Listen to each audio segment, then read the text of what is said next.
Welcome to Lesson 4, Cash Flow Management. You may be wondering, why is it that we already talked about cash flow and the cash flow statement, and now here we are spending an entire lesson talking about cash flow? Well, throughout this lesson, you'll find out why we spent so much time talking about cash flow and its importance. Cash is king or queen, whichever one you prefer. It is the top of the top.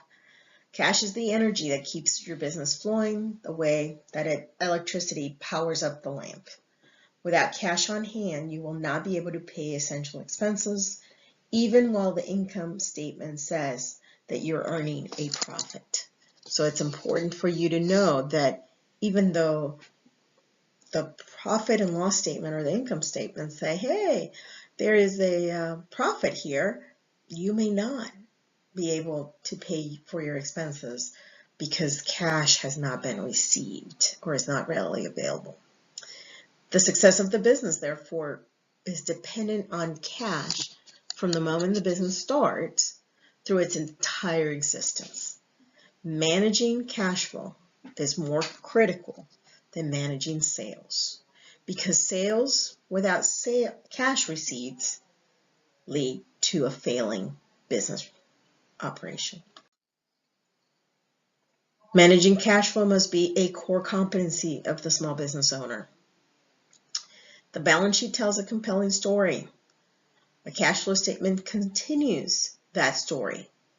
So therefore, it is important that you use it to monitor projected and annual income and expenses.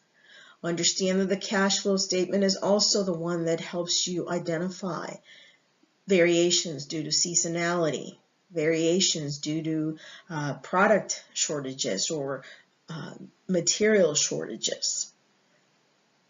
The goal in understanding cash flow is maintaining a rapid conversion to cash, converting your sales quickly to cash. So it's really important. Developing cash forecasts are also important. A business can be earning a profit and be forced to close, because it runs out of cash. If the business is owed money, which hasn't been paid. Managing cash effectively requires looking beyond the bottom line and focusing on what keeps the company going, which is cash. So it's really, really critical, at least from my perspective, that you understand the management of cash flow.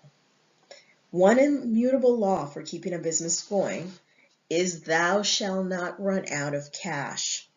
If your cash balance drops to zero, you can't meet your payroll, pay your creditors, buy materials, buy inventory, etc. Your employees may quit, your vendors will not sell you product, your creditors will pull the plug on the business. You just can't afford not to have cash or cash flow surprises. Somebody has to keep an eye on the cash flow. You cannot put them on automatic pilot. You cannot ignore them. So to start the business, you have to raise cash to invest in the assets that are going to be needed in order to run the business, supporting the sales and carrying day-to-day operations. Profit then starts when you start making sales, and hopefully you have developed a business model where it's beyond break even to where profitability is going to come into play, right? So oftentimes the business is going to tap into both equity and debt in order, as a source of capital, in order to get the money that it needs to get the business going. An ongoing business also is going to need capital resources in order to finance its operations. Again, both equity and debt. An ongoing business depends on a third source of cash flow, and that is profit, right? Profit is our internal source of capital because the business doesn't have to go outside and get external sources for this money. Profit is one of the three main cash flow tributaries, right, that feed into the river of cash for the business, cash flow for the business. All right. So this is some of the things that I've talked about before. A startup company must have enough cash to survive, right? The depth and breadth of what we call the valley of death, or it will become, unfortunately, just another failed business statistic. So what do I mean by the valley of death? Well, this is what you see on the lower axis, on the horizontal axis, is kind of the timeline of the existence of a business. And then the vertical axis is going to show the cumulative cash flow. So research and development is usually how we start a business, kind of researching, is this business viable? Is there a need? Is there an opportunity? Prototypes of the products or focus groups for the services, trials, all that good stuff, right? All that stuff we talk in the entrepreneurship class. Then eventually we identify, yes, there's a need. Yes, there's sufficient customers. Yes, I have a viable product. I have prototypes. I have, actually the product that I'm going to sell, and I begin to sell it. So there's a product launch or a service launch. And then guess what? It is the awesomest product or service there is, right? Everybody wants it. Everybody needs it. Everybody's craving it. Everybody is seeking me out for my product or service. And my business explodes. It is in that moment where cash flow is at its lowest, because I started out with startup cash, right? Whether it was through debt or equity. I began using that cash for research, for development, for product launch, for marketing, for advertisement, for promotions. And now I'm not generating any sales yet, right? So I'm running out of cash, and all of a sudden I get sales, but in order to continue to meet demand for the product or the service, I need more money than what the sales are bringing in, right? So all of a sudden there's this death of cash, right? That's what we call the valley of death of cash. And unless I understand kind of when that is going to happen and how that happens, I won't be able to get out of the valley of death cash flow. So good businesses that are foundationally sound and whose owners understand this particular diagram really well are able to understand that I'm going to hit that. I'm going to have some reserves. I'm going to have some other resources that can make me get through it. And heck, I'm going to start taking off, and then the cash flow is going to start taking off as well, right? But if I don't have the planning, I don't have the awareness, I don't have the knowledge, I don't have the understanding, I'm going to die in the valley of death. My business will die in the valley of death. So cash and profits are not the same, and I want us to have a bit of a discussion about that. When we say sales revenue, we think collecting money from a customer. When we say expenses to an owner, thinks I'm writing checks to someone for the cost of running the business. So when we look at the income statement or the profit and loss statement, we think that that is equal to the cash flow for the business, right? But that's not necessarily true. Profit is the difference between the business's total revenue and its total expenses. Cash flow is a measure of a company's liquidity and its ability to pay its bills and other financial obligations on time by tracking the inflows and outflows of cash into and out of the business over a period of time. Two different measurement criteria. The sales or revenue amount in our profit and loss statement for the business or income statement is different than what we've actually collected in cash from customers during the month, during the quarter, during the year. Unless the business is all cash sales or credit card sales, which it could be, right? And then those would be the same. But if by any for any reason you have a service business, you're a landscaper, you are a painter, you're an electrician, you're a plumber, you are a architect, you are a HR consultant, like I was, a professional development consultant, you're operating on credit. And what I mean by that is that you are providing a service, and then after you've completed the provision of that service, you're receiving payment for the service. You may receive maybe half or a quarter of it up front, but the remainder of it is paid after the completion. So you're not a cash only business or a credit card only business. You're a business that is generating sales after, or generating cash after the sales, long after the sales have been completed. So the expense, and also the expense amounts on that income statement or the profit and loss statement are different than the total amounts actually that has been dispersed for the month, for the quarter, for the year. There may be a delay because remember, we want to collect fast, but we want to pay slow, right? We want to take as long as we can. So in short, when we're discussing profit and cash flow from profit, we're talking about two different things. We're talking apples and oranges. So, for example, suppose that a business doesn't collect a dime of its sales revenue. It extended long-term credit terms to its customers, and none of its customers made any payments to the business by the end of the year. Assume, however, that the business paid all of its expenses during the year. Therefore, cash in equals 0. Cash out equals $27,000. So the cash flow from profits is a negative $27,000 for the year, despite showing a profit of $100,000, right? Because you have had sales, net sales in the amount of $100,000. You haven't collected any of those because you sell them on credit. But in the meantime, you've spent $27,000. So your cash flow in has been 0, your cash flow out has been $27,000. You're in the hole for $27,000, right?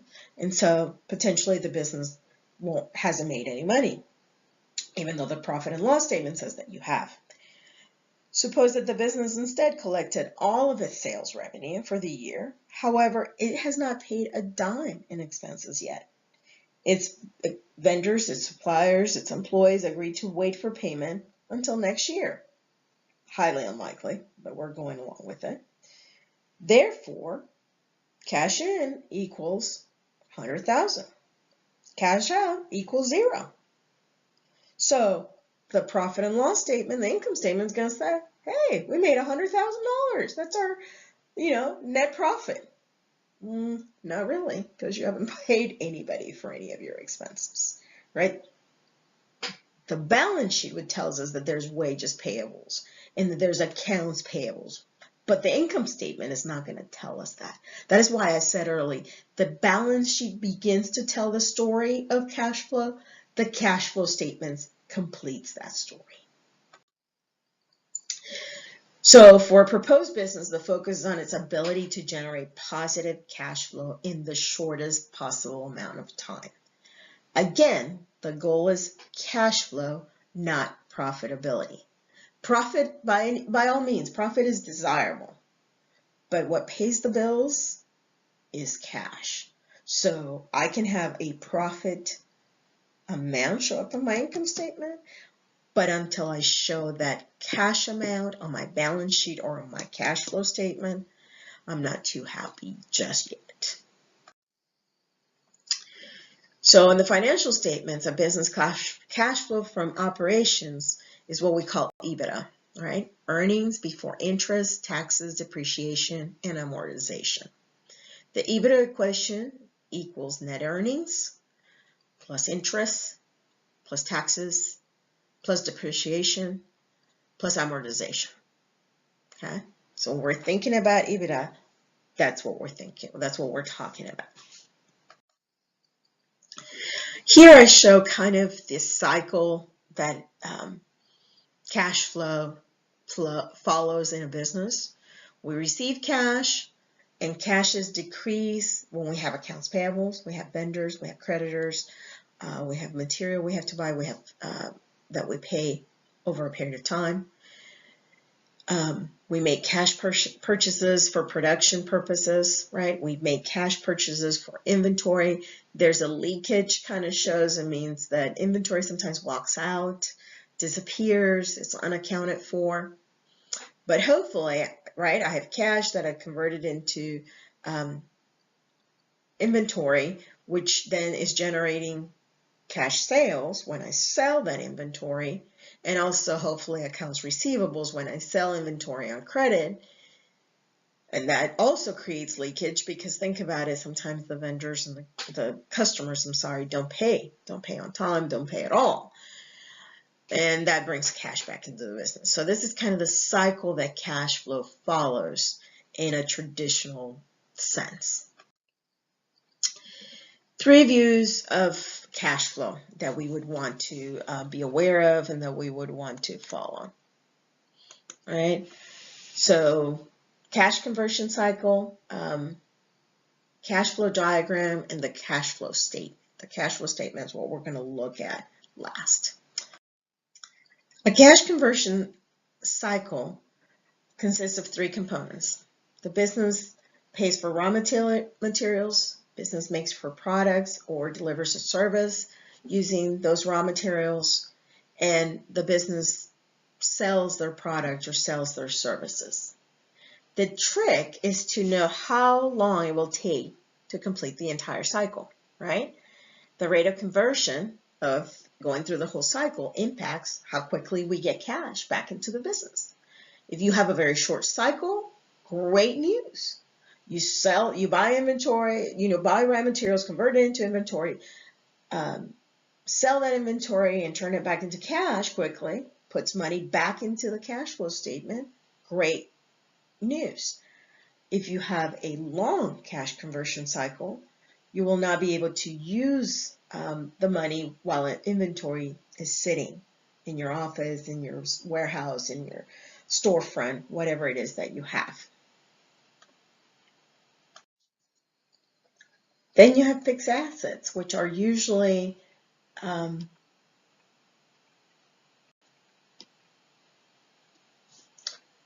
expensive: building, equipment, vehicles, computers, technology.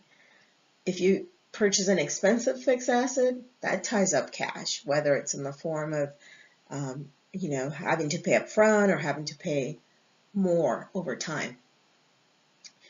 There's the profit generator, which is the sales pump at the very top.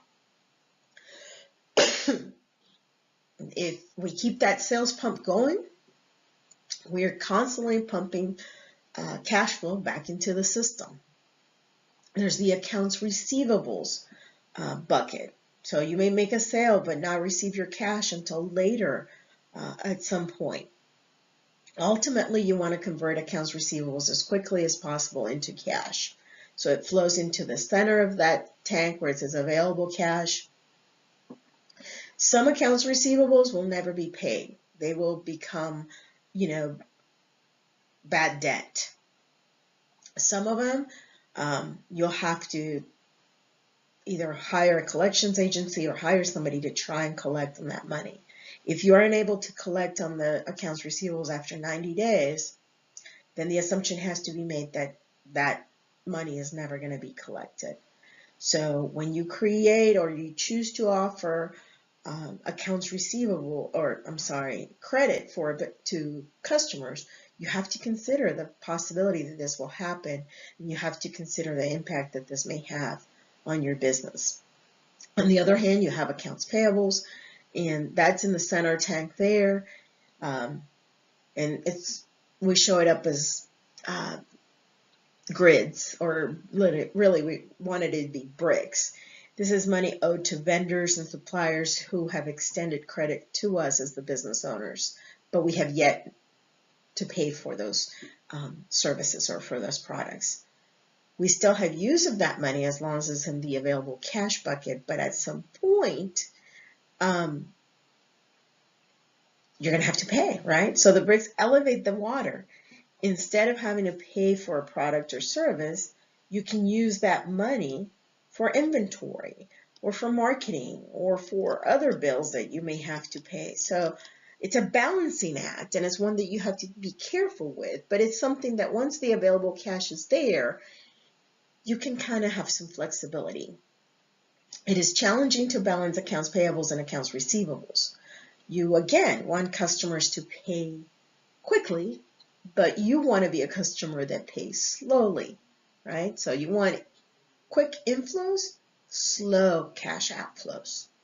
Ultimately, you want to have and generate excess cash flow from profitable operations. So the goal is excess cash flows from profitable operations. The shower head that you see there represents your paycheck, right? So that's the excess cash flow from profitable operations. The broken pipes represents how depreciation can be used to reduce your taxable income. I'm not going to go into that because this is more for the accountants to know. But again, this is a diagram whose the goal of it, which is to give you a visual of what are the things that impact cash flow in a business. So what are the sources of cash inflows and sources of cash outflows? So accounts receivables are inflows, cash payments are inflows, income from investments are inflows, or borrowing money, incomes from loans are inflows, right? Outflows are payroll, utilities, loan payments, rent, insurance, taxes. Those are all things that we have to pay out and therefore impact the cash available. When we think about cash management, we think about forecasting. How much cash are we going to have? Collecting the cash, dispersing payment, paying the cash, investing the cash, and we have excess cash available, and planning for when the cash flow will be at its lowest or non-existent. When is it going to be at its highest, and what do we do with that? So it's those ebbs and flows of the business that we have to plan for. The Small Business Administration recommends that businesses have enough cash on hand to cover at least 6 months of operating expenses, right? So I will repeat that because I think that it's an important piece of advice that they offer. 6 months. The Small Business Administration says, hey, you should have 6 months of operating expenses in cash just in case. However, the reality of it is that many small businesses don't even engage in planning their cash flow. 68% of small businesses perform no cash flow analysis at all. And that is why, potentially, the rate of failure for small businesses is so high. It's because this is an area where they really don't focus on it. They really don't see, not much time is spent on it from the perspective of a small business owner. And it should be. So in recent surveys, at least 50% of small business owners report experiencing cash flow problems of some sort. So what are some of the most common types of challenges they encounter? Receiving payment or collecting payments, cash flow, ins and outs, kind of when is the cash flow in, when is the cash flow going out, managing and moving funds, making payments, so those accounts payable side of the house, and understanding how much cash they really have, right? And there's a variety of reasons and ways in which that can be prevented, but are things that you as the small business owner need to be aware of. So, first step in managing cash more effectively, understanding that cash flow cycle, that time lag between the time when you're paying suppliers and employees for merchandise and receiving payment in return from the customers who sell the product. Cash forecast is a cash map. It's kind of showing the amount, the in and outs firm's cash receipts and cash disbursements over time, right? It's predicting the amount of cash the company is going to have and need in order to operate the business smoothly. It's all about focusing on what does my roadmap look like? 3 months from now, am I going to have sufficient cash? If not, then what's the plan for managing and having cash available? A helpful tool for visualizing the firm's cash receipts and cash disbursements and the resulting cash balance is what? What do you think that? Right? The cash forecast, right? It allows the business to make management decisions about their cash position, their cash reserves. Will show how much cash is coming into your company and the way that it's being used. It also will demonstrate seasonal fluctuations. How does the business come in and out? What are the fluctuations that we see in cash? And then allows you to create a plan for when you will need cash. It will help you assess whether there are periods during the business cycle when you might need short-term borrowing. It will also help you assess long-term, if I want to grow, if I want to expand, if I want to add another product line, then what are going to be my financial needs? What are going to be my net cash needs? So how do I prepare a cash forecast? Determine what is the minimum cash balance for the business that you'd like to have. Some business owners say, I want to make sure that every month I have $5,000 in cash balance. It's a must. And whether I make that through the earnings, the sales and the revenues that I generate, or whether it's a combination of sales and revenue and a line of credit, right? That some months that's the way it has to work. Either way, I want to start the month each month with $5,000. Forecasting sales. What do I see as the sales forecast? Forecasting cash receipts. Remember, sales does not equal cash receipts. If I'm selling products on credit, then there may be a trend that some customers pay 30 days after the sale, 60 days after the sale, 90 days after the sale. That is how I should forecast my cash receipts. And then lastly, forecast my cash disbursements. Because again, I may not pay my suppliers immediately. I may pay them in 30 days after receiving the product, the materials, the inventory, 60 days or 90 days. It's just going to depend, but I need to plan for all that.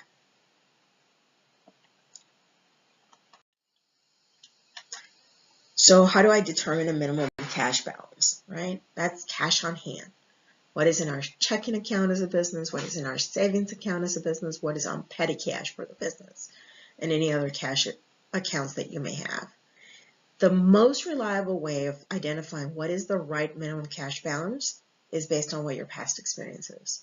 And granted, as you start up, you're not going to have that data, but after a year of business, you should be able to clearly articulate and know, based on your past 12 months cash flow statements, what should be my minimum cash balance to get me through each month.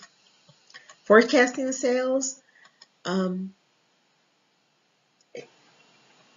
it's just looking again at historical data, right?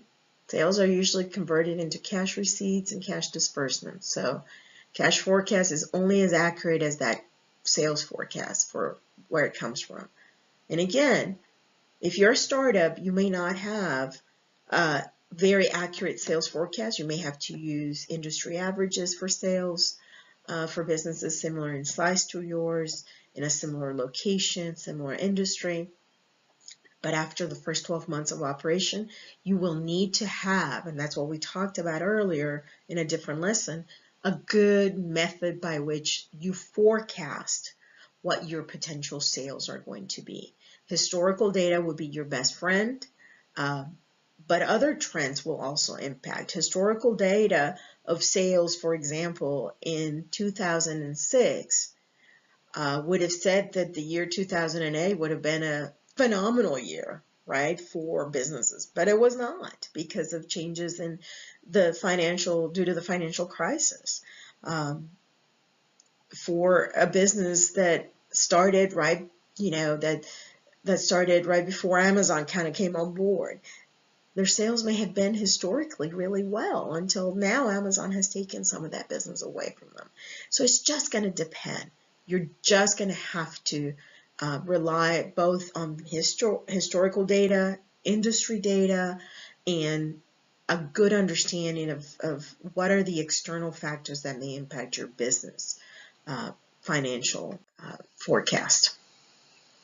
Understand that some businesses will have lumpy or seasonal sales forecasts, right? 15 to 18% of wine and spirit shops' annual sales occur between December 15th and December 31st. It's a huge amount of sales for a business. It's a significant chunk. So they have to understand that that's when they're more likely to have their sales. 40% of toy sales take place in the last 6 weeks of the year. So if you're a toy business or a business that is closely aligned with toy sales, that's going to be important to know. It's going to be important that you're going to prepare 3 sales forecasts. The most optimistic sales forecast, let's say that you think that's 20% growth. The most pessimistic, meaning that there's going to be 2% growth, and then somewhere in the middle, more likely, maybe there's going to be a 5% growth, right? So you're going to, again, need your accountant for this, but the accountant is not going to know your business the way that you do. They are not going to know your industry the way that you do. They're not going to know certain aspects about the business that are going to be critical for you to know and for you to work with them in establishing those forecasting numbers. Record all cash receipts when the cash is actually received. We call that the cash method of accounting. And then determine the collection pattern for credit sales, and then add cash sales, right? If you're offering credit sales, obviously. You got to monitor slow orders. They become crucial. The collection patterns are important to understand. So after a base level of accounts receivable is established, it has to be adjusted to reflect what actually happens, right?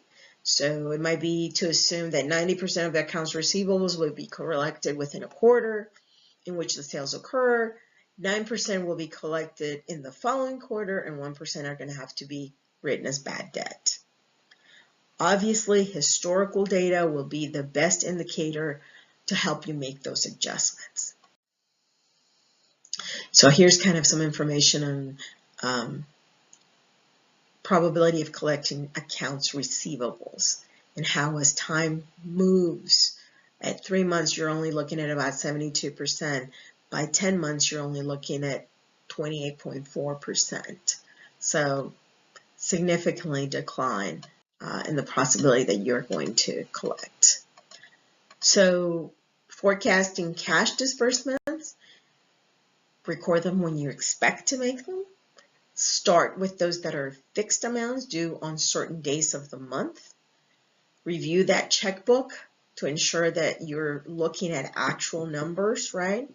And that you're keeping good track of when the money is coming in and when the money is going out. And then always have kind of a cushion, right, for anything that could go wrong, right? You have an additional expense that comes up or something that you weren't thinking about.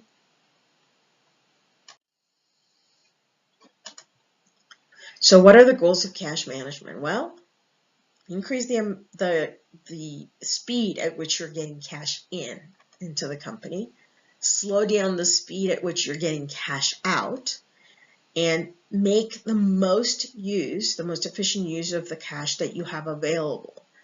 Take any advantage, identify what are the sources of money saving opportunities, cash discounts that the vendors offer, anything like that, and take advantage of that.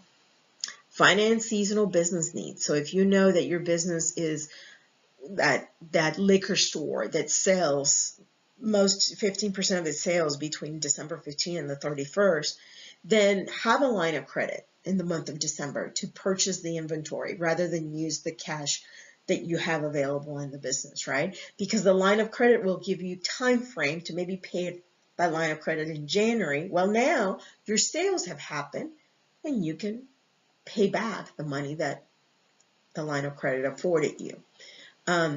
develop a sound borrowing and repayment program, have a way to impress lenders and investors, provide funds for expansion, plan for investing the extra cash.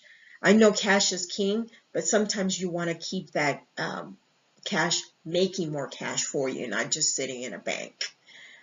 Big three of cash management: accounts receivables, accounts payables, and inventory. So these are the three most important accounts to look at when trying to manage your cash flow efficiently. This is what we call the cash conversion cycle, right? So the length of time required to convert inventory and accounts payables into accounts receivables and finally back into cash. That's what we mean by the cash conversion cycle. So accounts receivables, we've talked a little bit about this already. One of the most vulnerable areas of vulnerability for a business, because it can be an area that if you don't keep an eye on, you lose track of, right? So think about it. I am a landscaper, and so I go and I do landscaping. I mow lawns, I cut trees, I plant flowers, I do projects. I may have 15 projects going on or 15 clients that I'm servicing. And if they're paying me once a month and I'm not constantly looking at who's paid and who has not, I could lose out on money, right? Because I'm not collecting on the money as fast as I can. So I got to develop some kind of a system that's going to work for me and for my business if I'm going to offer credit. Establish a clear policy. What is traditional? What is the norm? What are other businesses such as this one doing in order to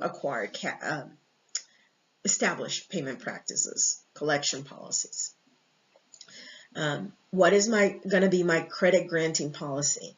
Again, we don't think of establishing these before we start the business. We don't think of them usually during the first 6 months, 8 months, 9 months, sometimes a year of the business. We think of them when the first set of customers don't pay, right? When those to whom we've extended credit, we've done work for, and now all of a sudden we find ourselves in the situation where they're not paying, right? It is also important that as the business grows, you're potentially going to be interacting with customers that have that are bigger in size, that have maybe their own established policies where they have established as a policy that we don't pay any of our vendors unless it's 45 days in arrears after the project has been completed, right? Or after they've invoiced us. So now you know that I'm not going to get paid after 15 days or 30 days. I got to wait at least 45 days to receive that payment. Am I going to be okay with doing business with that type of customer? It's important that you identify the credit worthiness of your customers, right? It's important that you have the customers complete a credit report before you provide them with any services.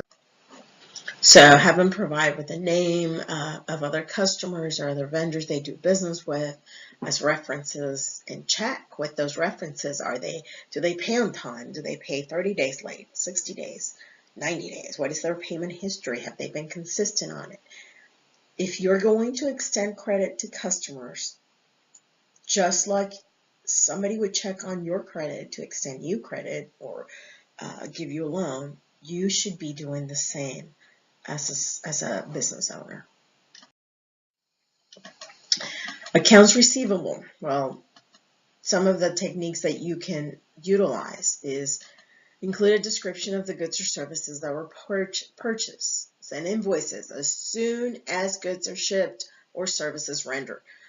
In my consulting practice, as soon as my project ends, the day it ends, I have it on my calendar for me to go ahead and send that invoice, because I want to make sure they get that invoice as quickly as possible with intention that they will pay that invoice as quickly as possible. Highlight the due date, balance due, and payment terms on the invoice. Restrict customers' credit until past due bills are paid, right? Don't extend additional credit. Deposit checks and credit card receipts daily. So if you are cash only or a business that accepts checks and credit cards, process those as quickly as possible. Don't let that cash or that check or that credit card transaction sit idle. Process them. Identify the top 20% of your customers who have late payment trends and keep an eye on them, right? Or pay somebody to do that for you. If you are a project-based, service-based type business like mine is, for example, I ask customers for 25% up front, and then they pay the remaining 75% at the end of the project or at the end of the engagement. Sometimes I've done it where they pay as they go, so we break the project into sections, into completion outcomes, and then after each completion outcome, 25% or 30%, whatever the amount we agreed to, is paid. That's another way to keep cash coming in. Develop relationship with customers, accounts receivables payments. Oh, I can't tell you how many people I know in businesses in the accounts payables department, because they sometimes became my best friends when I needed to understand, okay, where is my payment? How much longer? Have they submitted this? What else do you need from me? Those are all become important. When the account becomes overdue, don't wait. I know it's hard.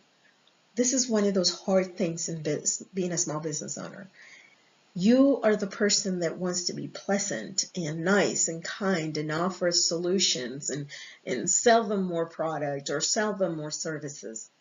But unfortunately, if it's just you, or it's you and maybe a couple other people, but you're the owner, you're the founder, you're the one that's collecting too.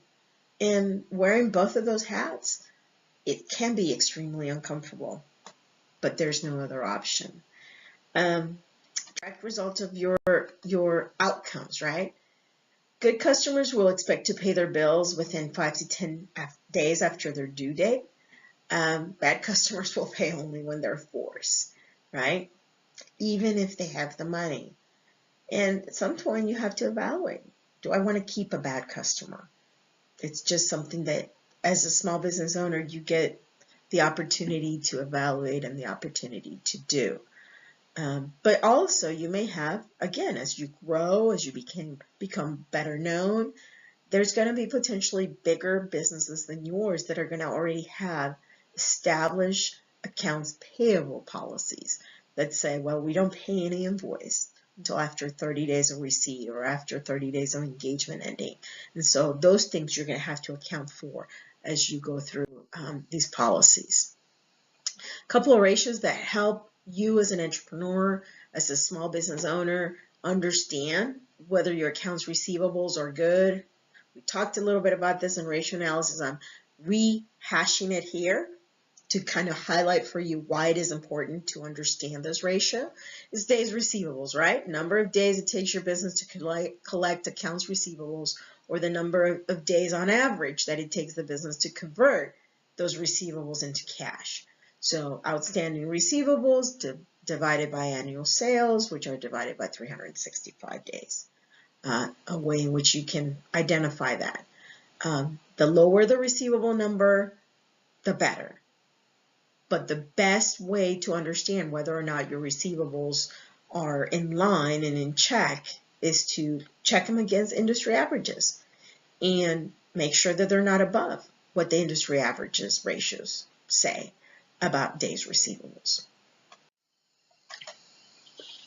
Ideally, businesses will collect all of their receivables quickly, again, well, stretching out their payments to their vendors without damaging their credit. Make sure you check all invoices. We make mistakes. People make mistakes. Don't overpay, right? Negotiate the best possible terms for your business. If you know that you're going to need a certain amount of product in order to do projects that you do consistently for customers, then go to that vendor and say, hey, I use 100 pounds of X over the period of 6 months. Can I get a better rate for that product? from you, because I can guarantee you that in the next 6 months, I'm going to buy this 100 pounds from you, right? So those are the kinds of things that as a small business owner, you got to start thinking about. You got to be honest with creditors about, avoid the check in the mail is in the mail syndrome. You wouldn't want a customer to do that to you, and you don't want to do it to somebody that is providing you with their services or with their product. And then schedule those things that you can control. If you can make, maybe not the electricity bill, but the credit card bill hit at a different time of the month than the lease payment, then make that arrangement, right? Kind of play around just like you kind of would do with your personal life. Something to definitely think about, and something that you should consider. And last, let's talk about inventory. Got to monitor that inventory closely. It can drain a company's cash because why? It can walk out, or we can overbuy. Again, one of the businesses that I do some consulting with, small business, it's a clothing boutique. And one of the challenges, one of the things I always challenge this particular customer of mine is, are you overbuying? Do you have more inventory than what you will be able to turn over, right? Because what ends up happening is that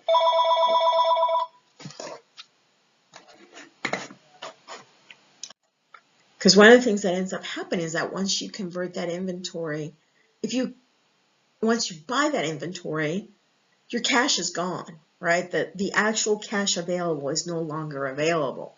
So unless you're able to quickly turn over that inventory, you're not going to have cash available.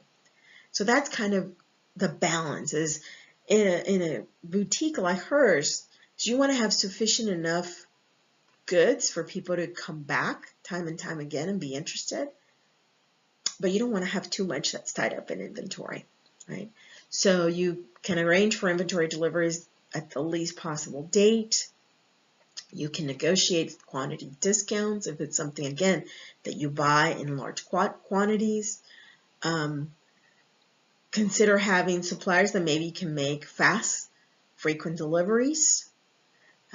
You can mark down items that are not selling in order to move them out of the floor and get some cash value for them. And again, the same quantity discounts, cash downs, all those things that would be available. Cash gap. We talked a little about the valley of death. The cash gap is similar. And what here you have to think about is, when is the money going in versus when the money is going out. You deposit a check today in payment for some goods. You typically do not receive the cash immediately upon depositing. There's a float time, right, before the time the bank kind of checks that there's sufficient funds in that account before they go ahead and deposit it into your account. That's what we call the cash gap. And you as a business have to be aware of that cash gap. So in order to reduce that cash gap, increase the number of days it takes to pay for inventory, decrease the number of days it takes to collect receivables, and increase the inventory turns. Those are the ways in which you can help that cash gap. So I give you some examples here that you can do that. Each one of those, increase the days payables up to 2 weeks. Vendors, other businesses will allow for invoice payment. Decrease the days of receivables. Most e-commerce retail businesses that receive immediate payment upon their sales taking place may have no receivables, right? On the other hand, construction contractors and consultants usually don't receive payment until after the work is completed or service is finished. So put it in that agreement that it's due within 10 days of completion, right? And hopefully that decreases the days receivable. Increase the inventory turnover. The faster a business can convert its inventory into cash, the less of the cash gap that will exist. So that will become important. So where do I find cash available, right? To increase your cash, you could increase the amount of sales, right? So sales is one of the, if you open up that pump, if you keep it moving, your cash is going to increase because you're going to have more sales. You can always increase the price, right? And so the pump may move fast, but if you increase the price, now the amount of cash, the water that's coming into the bucket, it's going to increase just by the nature of the increase, hopefully in sales, with the in addition to the increase in price. Reduce your expenses. When we looked at that diagram, you looked at that there's stuff that takes money from water from that bucket, right? So how can we manage those expenses and reduce them so that I get to keep more cash and have more cash available? Changing the timing of my expenses. Can I wait to pay or buy for something, buy inventory, or can I wait the time or change the timing of when my payments are due? Save money, right? So when I have my seasonal months, I keep more of the cash flow that I made, and I put that away to get through the months when I don't have as much sales, right? My seasonality is off. Obtain sources of cash other than sales, right? So think about line of credits, credit cards that are in the business's name, not yours. Those are all ways in which you can have access to cash other than the sales coming in. Reduce or change timing of owner's draw, right? So when do I take what I would like to keep for myself? I may have to shift that. So instead of me getting my profit after taxes at the end of the year, maybe I get it at the end of the first quarter, right? So it's just changing that, because I know that at the end of the year I may have some expenses. The next 3 months will be hard months for sales numbers. Buy inventory from vendors that offer it at a lower price. Obtain credit from those vendors. Sometimes vendors will float you the money, right? Meaning that they will sell you the product or the materials or the inventory and tell you you don't have to pay for it for a certain period of time, or they'll be the financial institution that lends you the money, right? Make sure it's on favorable terms. And then establish good, sound policy to ensure that customers understand what your collection practices are. And hopefully that will encourage them to pay you on a regular basis. That is more consistent or quicker. The turnaround would be quicker.